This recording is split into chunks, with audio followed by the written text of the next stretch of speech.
It starts in a moment so small you almost miss it. You're 8 years old, holding up a drawing you spent hours perfecting. Your parents glance at it for less than 3 seconds before turning back to their conversation. No praise, no acknowledgement, just the quiet hum of indifference filling the space where validation should have been. And in that silence, something inside you learns a lesson that will follow you for decades. Maybe I'm not good enough yet. Maybe if I try harder next time, they'll see me.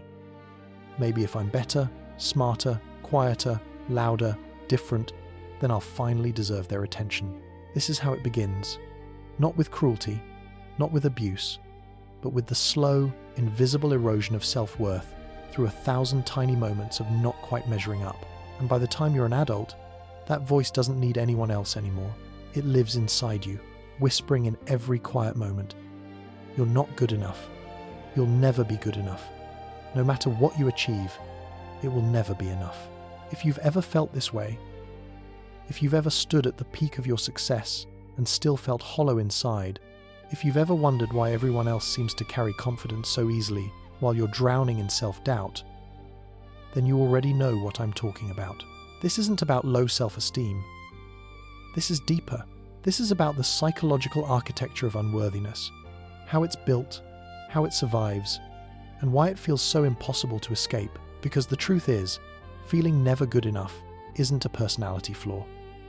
And today, we're going to understand exactly how it got inside you. The mind of a child is like wet cement. Every experience, every word, every silence leaves an impression that hardens over time. And when those impressions are shaped by conditional love, by praise that only comes when you perform, by affection that feels earned rather than given, the child begins to internalize a dangerous belief. Love is not a birthright, it's a transaction. Psychologists call this conditional positive regard. It's when acceptance from caregivers is tied to achievement, behavior, or compliance, rather than simply existing. When a child hears things like, "I'm proud of you when you get good grades," or they don't internalize, "I am valuable." They internalize, "I am valuable when I meet expectations." And the difference between those two sentences is the difference between security and lifelong anxiety. Because here's what happens next. That child grows up. They become an adult who excels at everything they touch. They work harder than anyone else. They achieve more. They push themselves beyond every limit. But no matter how much they accomplish, there's always a voice inside them saying, "It's not enough." They get the promotion, but they focus on what they didn't get. They receive praise, but they assume people are just being polite. They look at their life from the outside and know they should feel proud, but inside, they feel like a fraud waiting to be exposed. This is the psychology of never feeling good enough. It's not about what you've done. It's about what you learned to believe about yourself before you even knew you were learning it. And the cruelest part is that the more you achieve, the more evidence your mind collects that you're still not worthy. Because if you were truly good enough, you tell yourself, you wouldn't need to try this hard. If you were truly valuable, people would have seen it without you having to prove it. Let me show you how this pattern takes root. Imagine a child who loves to draw. They spend hours creating something beautiful, something that feels important to them. They bring it to their parent, eyes shining with pride. And the parent, distracted, tired, or simply unaware of what this moment means, says something like, "That's nice, honey. Did you finish your homework?" In that instant, the child's joy collapses. The implicit message is clear. Your creativity doesn't matter as much as your productivity. Your passion is secondary to your performance. And the child, desperate to feel that love, that attention, begins to shift. They stop drawing and start focusing on homework. They stop playing and start achieving. They learn that love is not freely given. It must be earned through accomplishment. And this pattern repeats over and over in 1,000 small interactions until the child no longer needs external voices to enforce it. They've internalized the critic. They've become their own harshest judge.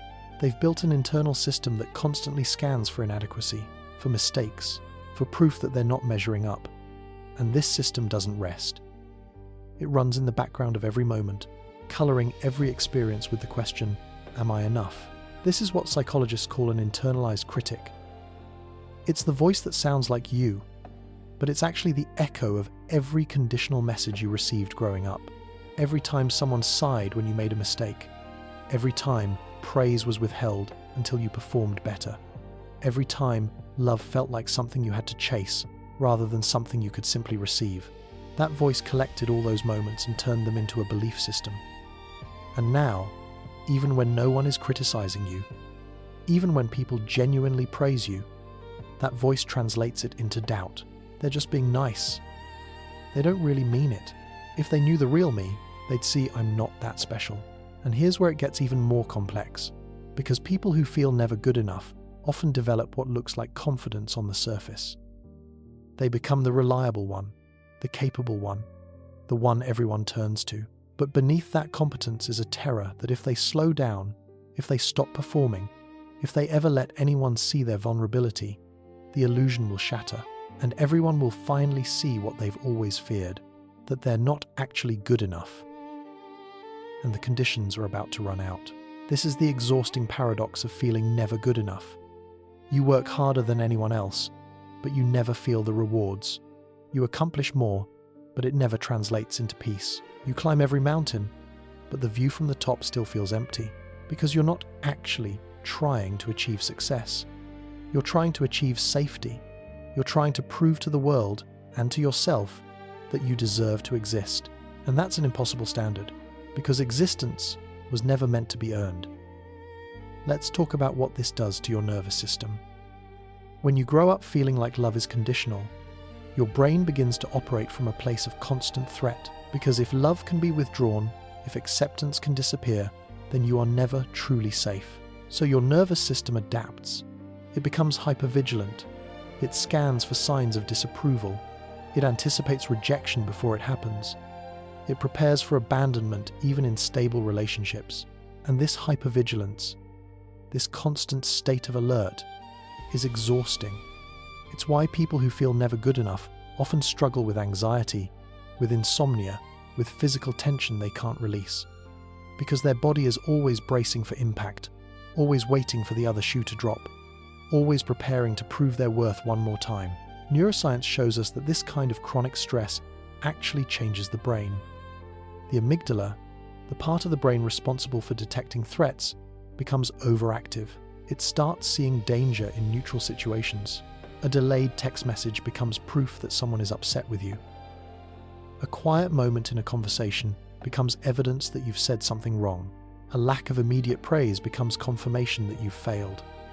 Your brain, in its desperate attempt to keep you safe, turns the entire world into a test, and you're always on the verge of failing. But here's what's important to understand. This isn't your fault. This isn't a character flaw. This is an adaptive response to an environment that taught you that love and acceptance were fragile, conditional, and easily lost. Your brain learned to protect you the only way it knew how, by making you vigilant, by making you work harder, by making you believe that if you could just be good enough, you'd finally be safe. But the tragedy is that no amount of achievement can heal a wound that was never about achievement in the first place. It was about belonging. It was about being seen not for what you could do, but for who you were. And when that kind of unconditional acceptance is missing in childhood, it creates a hole that no accomplishment can ever fill. This is why people who feel never good enough often struggle in relationships, because intimacy requires vulnerability. And vulnerability feels like handing someone the evidence they need to confirm what you've always feared, that you're not enough. So you hold back. You show them the polished version, the version that's achieved enough, sacrificed enough, proven enough to be acceptable, but deep down, you're terrified that if they see the real you, the messy, imperfect, struggling version, they'll leave. And so you never let them fully in. You keep performing, you keep proving, and you wonder why, even in love, you still feel alone. Psychologists call this an insecure attachment style. It's when your early relationships taught you that closeness is conditional, that people will only stay if you're good enough, worthy enough, convenient enough. So you enter adult relationships with one foot always out the door, not because you don't want connection, but because you're terrified of what happens when you stop performing.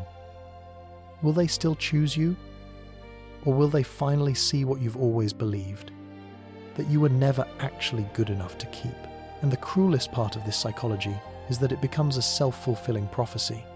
Because when you believe you're not good enough, you unconsciously push people to confirm it. You test their love by withdrawing. You sabotage intimacy before it can deepen. You reject yourself before they get the chance to.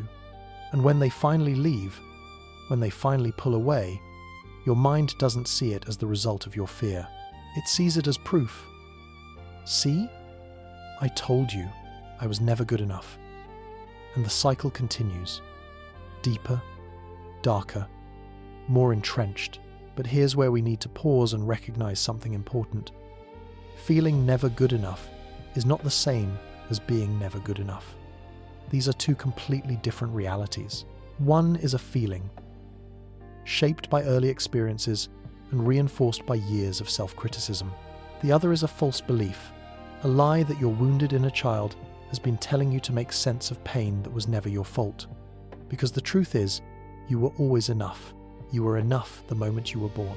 You were enough before you achieved anything, before you earned anything, before you proved anything. And that says nothing about you. It says everything about the limitations of the people who were supposed to see you. Let me tell you what happens when you start to understand this. When you begin to separate your feeling of unworthiness from the truth of your value, something shifts. Not overnight, not dramatically, but slowly. Like ice melting in spring, you start to notice the voice. The one that says you're not good enough, and instead of believing it automatically, you begin to question it. Where did this voice come from? Is it even mine? Or is it the echo of someone else's limitations, someone else's fear, someone else's inability to love unconditionally? And as you question it, as you begin to see it for what it is, the voice starts to lose its power. Not because you've achieved more, not because you've finally proven yourself, but because you've stopped trying to. You've stopped letting your worth be determined by external validation. You've stopped performing for an audience that was never going to be satisfied. And you've started, slowly, carefully, to give yourself the one thing you've been searching for all along: unconditional acceptance. Not because you've earned it, but because you exist. This is the beginning of healing. Not fixing, not improving, but healing. Because the wound was never about not being good enough. The wound was about learning to believe you weren't. And healing that wound means unlearning. It means going back to the child who held up that drawing, who shone with pride, who believed in their own value before the world taught them otherwise. And it means holding that child, looking them in the eyes, and saying what no one else said. You are enough. You were always enough. And you don't need to prove anything to be worthy of love. Now let's go deeper into what this belief does to your everyday life. Because feeling never good enough isn't just an abstract emotional state.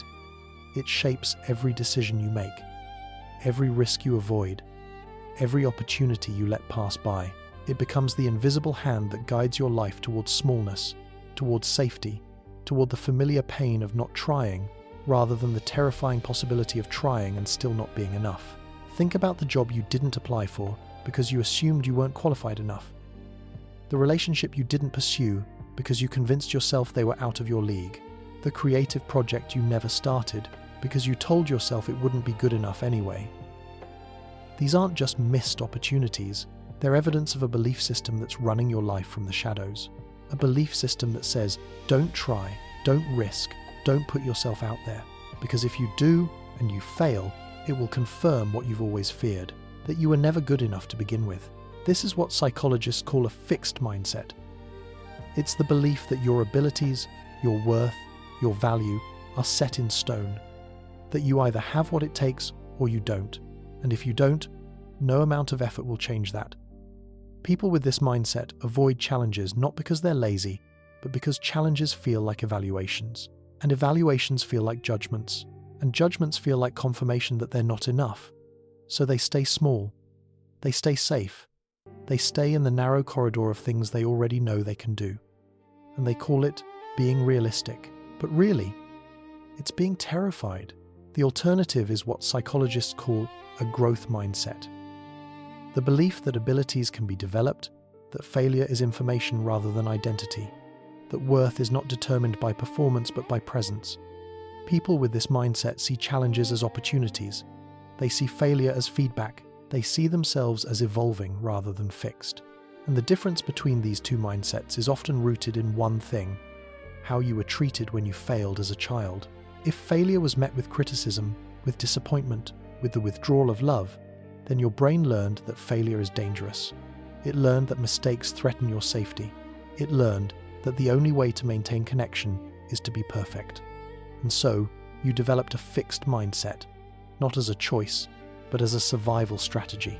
But if failure was met with curiosity, with encouragement, with the message that mistakes are how we learn, then your brain learned that failure is safe.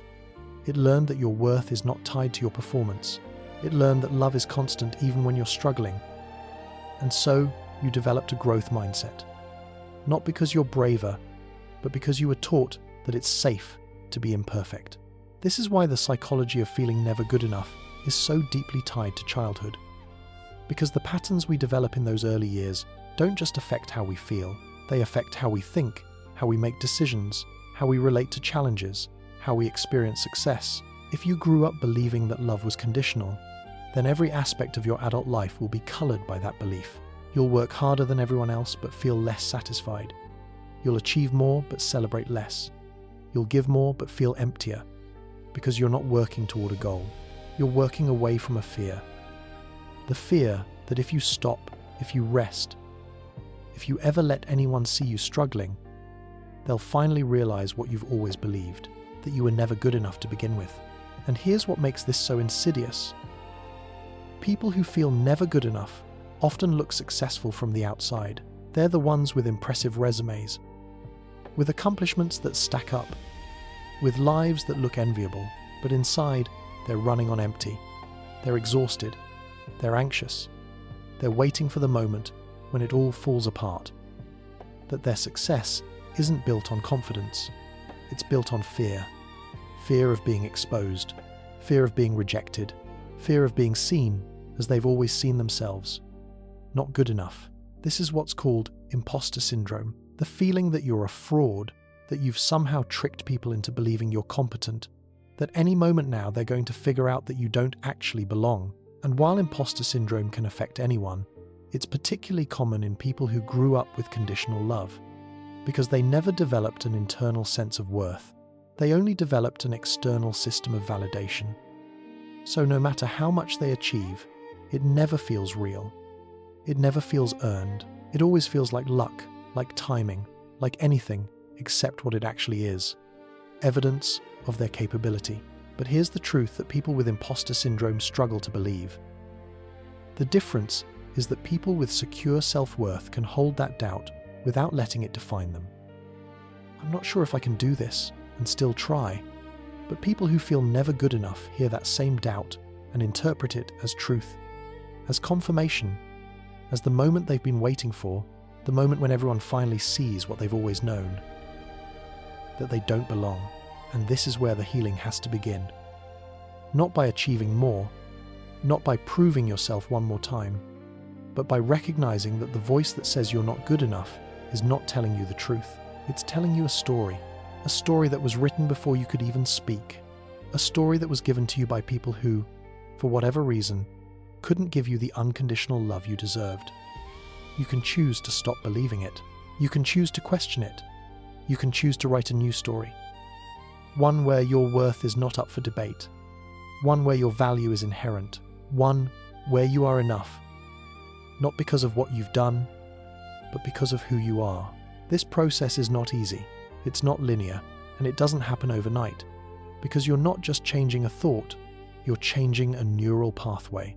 You're rewiring a belief system that's been running your life for decades. It takes the willingness to sit with the discomfort of not knowing if you're good enough and choosing to be kind to yourself anyway. It takes the courage to stop performing and start being, to stop proving and start existing, to stop earning love and start accepting it. And here's what no one tells you about this process. It's going to feel wrong at first. It's going to feel selfish. It's going to feel like you're lying to yourself, because for so long, your identity has been built on the belief that you're not good enough. And when you start to challenge that belief, when you start to treat yourself with the compassion you've been denying yourself, your brain is going to resist. It's going to say, who do you think you are? You can't just decide you're good enough. You have to earn it. It's the echo of a wound that's finally beginning to heal. Let me tell you what happens when you stop trying to be good enough. When you stop chasing the impossible standard. When you stop performing for validation that was never going to feel like enough anyway. You start to breathe.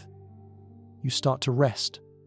You start to notice that the world doesn't end when you're imperfect. That people don't abandon you when you're vulnerable. That love, real love, doesn't require you to be anything other than yourself. And slowly, very slowly, you begin to believe something you've never believed before, that maybe, just maybe, you were enough all along. This is not about positive thinking.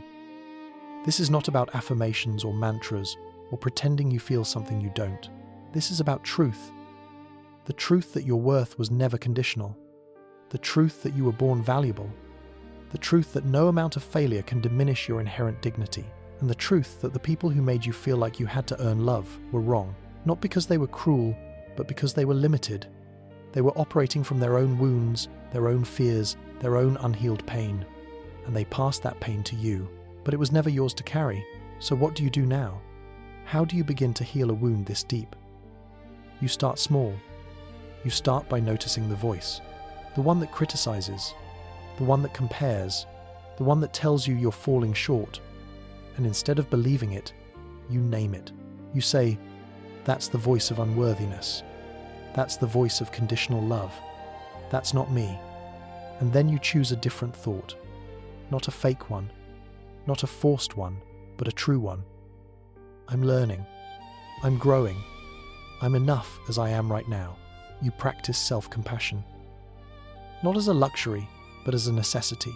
Because if you continue to treat yourself the way you were treated as a child, with criticism, with disappointment, with conditional acceptance, then you will never heal. You will just recreate the wound over and over. But if you begin to treat yourself the way you deserve to be treated, with kindness, with patience, with unconditional acceptance, then slowly the wound begins to close. Not because you fixed yourself, but because you finally stopped believing you were broken. You surround yourself with people who see your worth without you having to perform. People who love you not for what you do, but for who you are. People who don't need you to be perfect to be valuable. And you let go of the people who still treat love like a transaction, who still make you feel like you have to earn their approval, because you've spent enough of your life chasing acceptance from people who are never going to give it freely. You redefine success, not as achieving more, but as being more yourself, not as reaching higher, but as resting deeper, not as proving your worth, but as accepting it, because the life you've been living, the one built on the belief that you're not good enough, has brought you to this moment. And if you keep going down that path, it will only get heavier. But if you choose a different path, one built on self-acceptance, on self-compassion, on the radical belief that you are enough, then everything changes. Not because your circumstances change, but because you do. And here's the beautiful paradox. When you stop trying to be good enough, when you stop performing for validation, when you finally accept yourself as you are, you actually become more. Not more successful, though that might happen. Not more impressive, though that might too. But more yourself. More authentic. More whole. More alive. Because you're no longer living in reaction to a wound. You're living in response to truth. And the truth is, you were always enough. You just forgot. And now, you're beginning to remember. This is the psychology of feeling never good enough. It's not about what you lack. It's about what you were taught to believe you lacked. And while you can't change the past, you can change how the past shapes your present. You can choose to stop believing the lie. You can choose to question the voice. You can choose to treat yourself with the love you've been withholding. And you can choose to live as if you are enough. Not someday, not when you achieve more, but now, as you are. Because the truth that no one told you when you were holding up that drawing, when you were waiting for someone to see you, when you were learning that love was conditional, you didn't need to be different. You didn't need to be better. You didn't need to earn anything. You were already enough. You were always enough, and you will always be enough. Not because of what you do, but because of what you are. Human, imperfect, worthy. And maybe it's time to finally believe it.